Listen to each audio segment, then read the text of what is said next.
Bueno, Salim, quiero pedirte una evaluación primaria, por lo menos de tu parte, sobre qué lectura haces de la situación.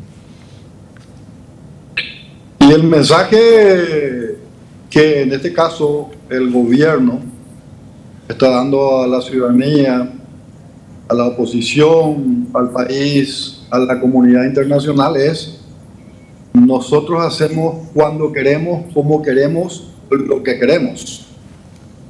Por encima de las leyes de la República, la Constitución o lo que sea. Y voy a tomar la última parte que mencionaste, porque apuntábamos a eso.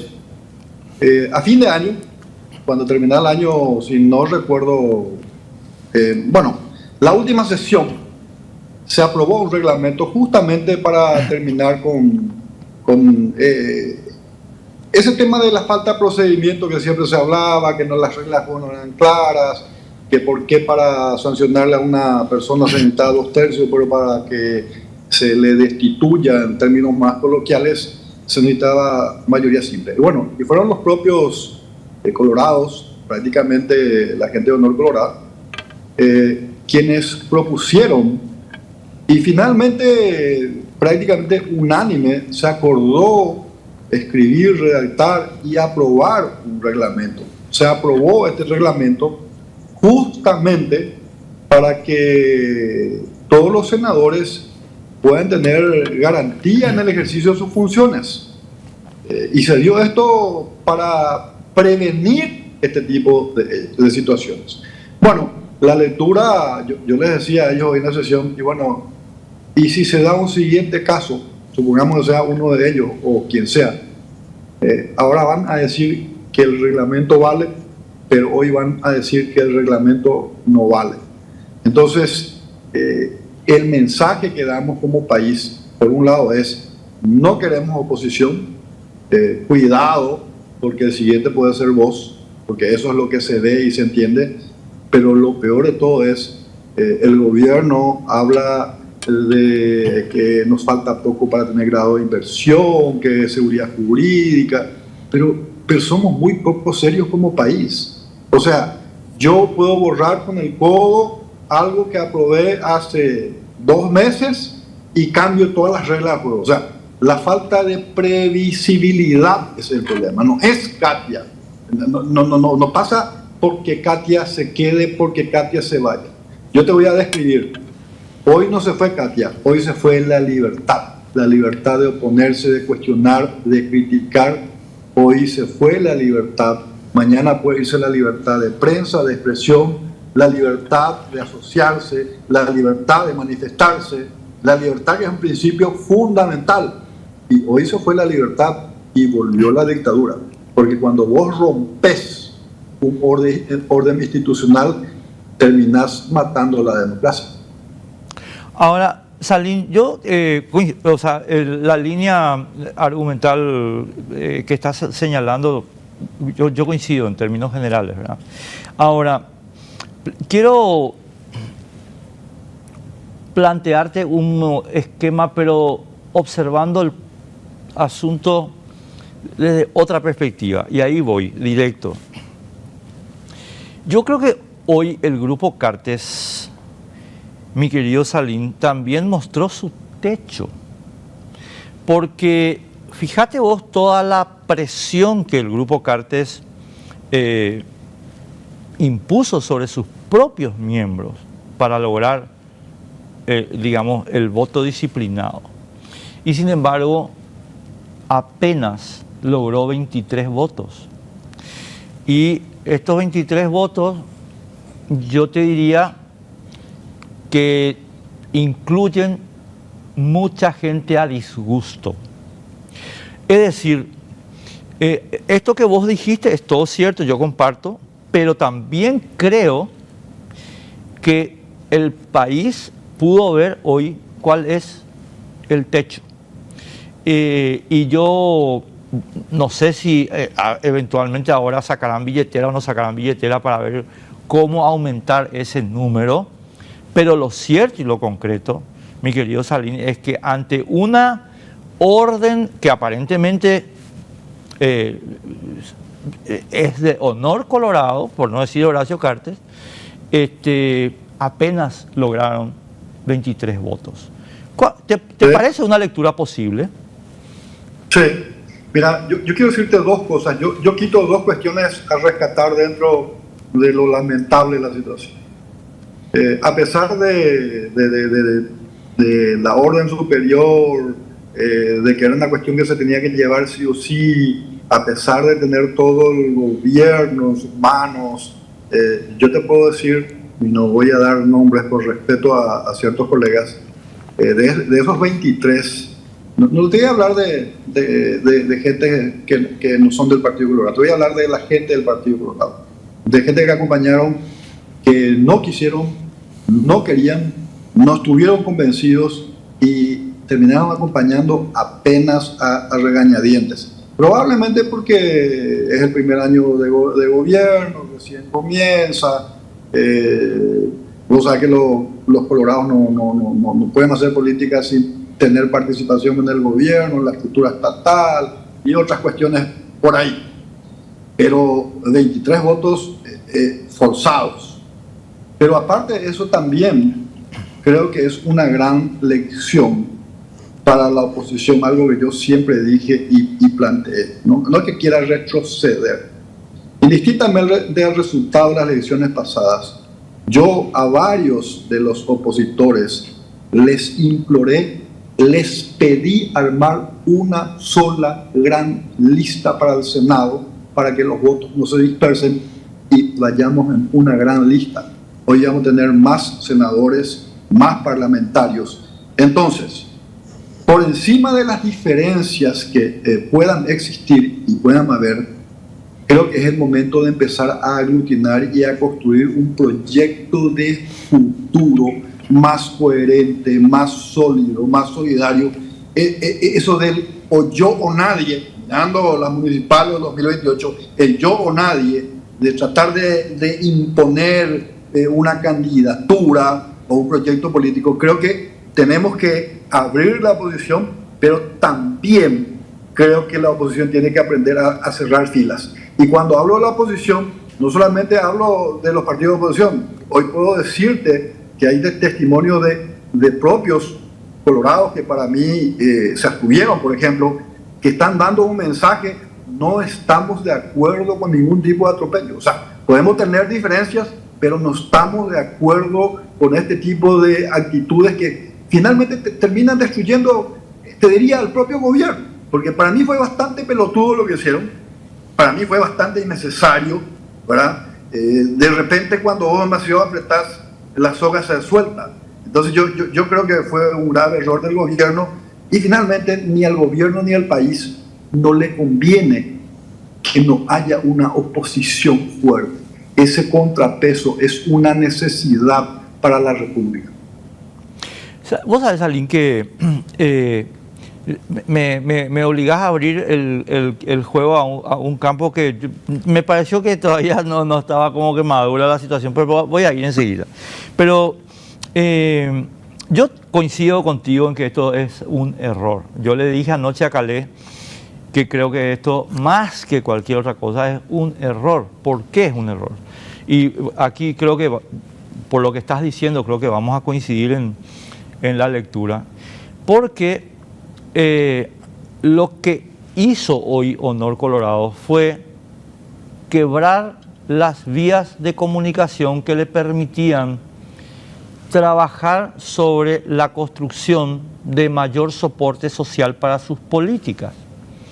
Lo que hizo hoy Honor Colorado fue alertar a toda la comunidad política, social y económica del Paraguay de que estamos inseguros.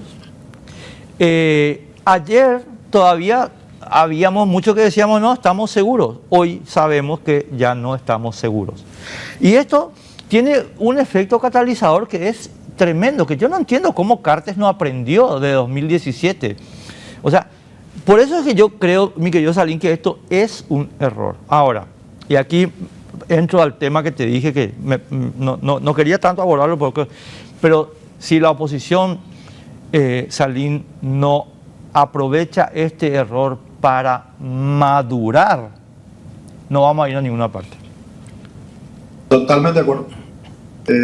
Mira, en primer lugar, este hecho es definitivamente un elemento que nos puede aglutinar y nos puede consolidar, por encima de las diferencias.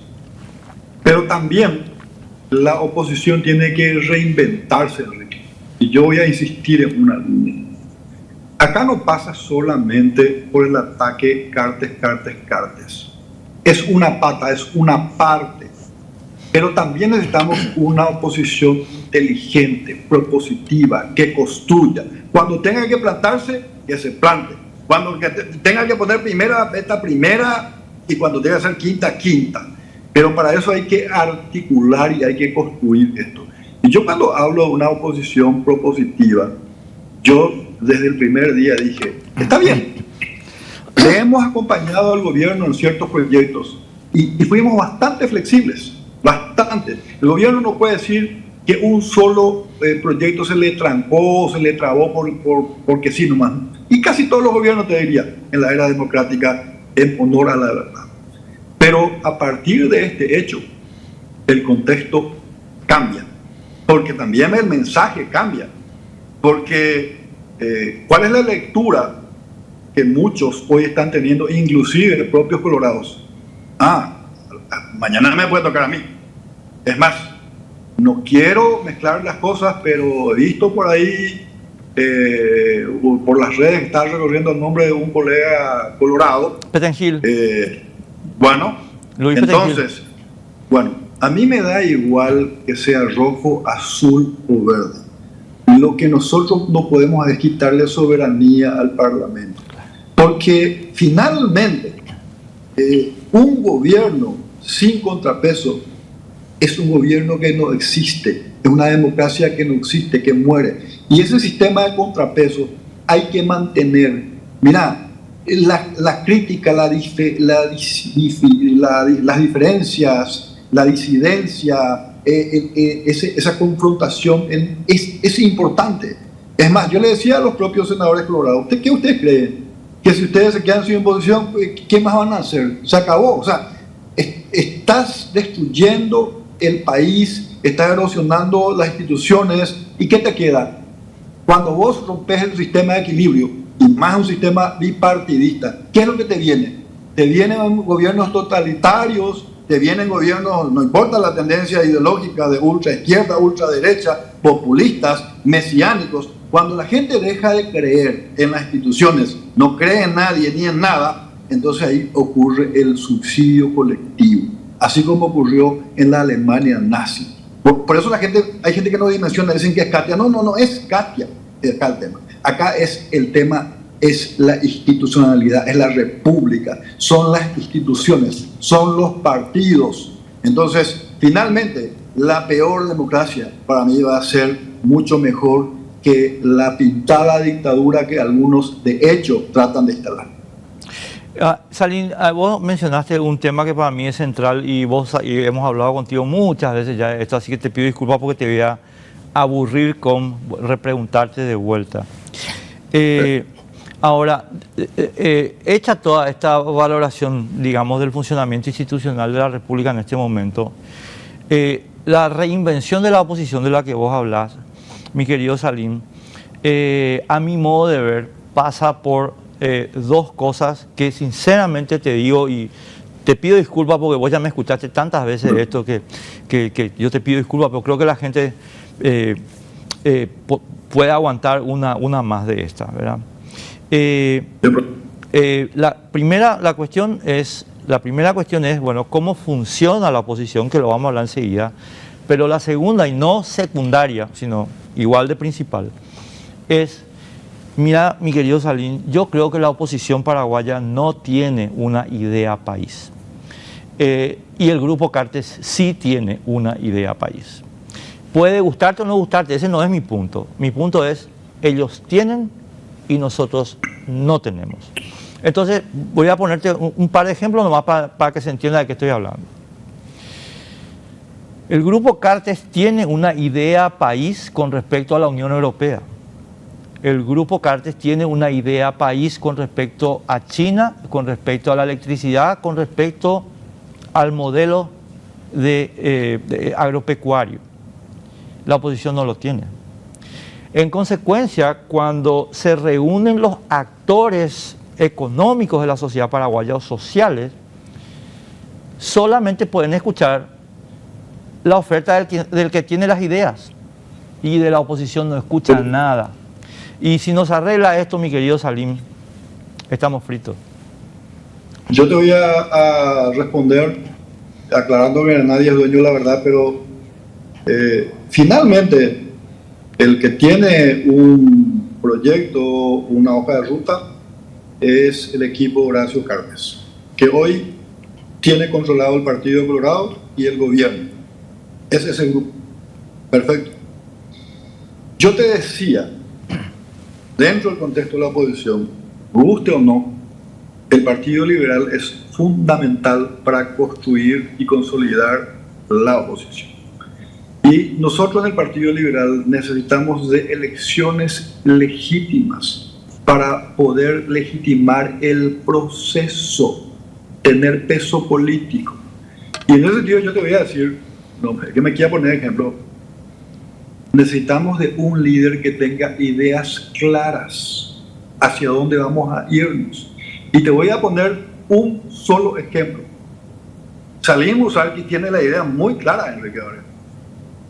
Este tema de la Unión Europea, que le quiere robar la soberanía una vez más al Parlamento, con la excusa, claro que las leyes ambientales hay que respetar, pero todo este tema de georreferenciar las propiedades, aparte que es un lío el tema del catastro, el problema de la tierra, para que nosotros podamos cortar a la Unión Europea, ¿dónde está la soberanía del país? Entonces, yo tengo ideas claras, muy claras referente al tema de la Unión Europea. La vez pasada se le acompañó al gobierno por pedido de Santiago Peña y creo que se equivocó y le dijimos. Pero bueno, claramente hoy quieren aniquilar el sector productivo paraguayo, llámese carne, llámese soja, llámese trigo, no importa, pero especialmente los más chicos van a ser golpeados. Los grandes no, el capital va a otra parte. La seguridad jurídica es una cuestión angular para el Paraguay. La otra cuestión, la cuestión energética.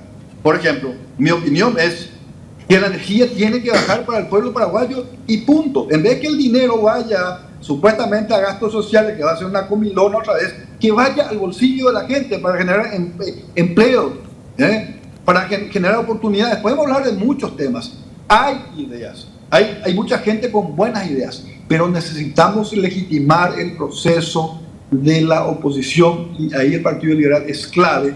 Y también el acuerdo con otros sectores, empezando a construir reglas claras desde ahora, desde el vamos, dejando de lado ese el yo, nadie, porque a veces hay muchas estrellas que se quieren contar solas o solos, y esto no funciona así, Enrique. ¿Por qué? Porque ellos se animaron inicialmente a dar el golpe, porque nos veían débiles y fragmentados. Pero después que se empezó a dar esto, finalmente hubo una especie de reposición de la oposición. Vivíamos mal, estábamos cerca de los 22, porque finalmente era 23, 22, y finalmente las mayorías y las minorías cambian en la democracia dependiendo del liderazgo, dependiendo de la visión, dependiendo de la estrategia y dependiendo de lo que se empieza a construir desde ahora.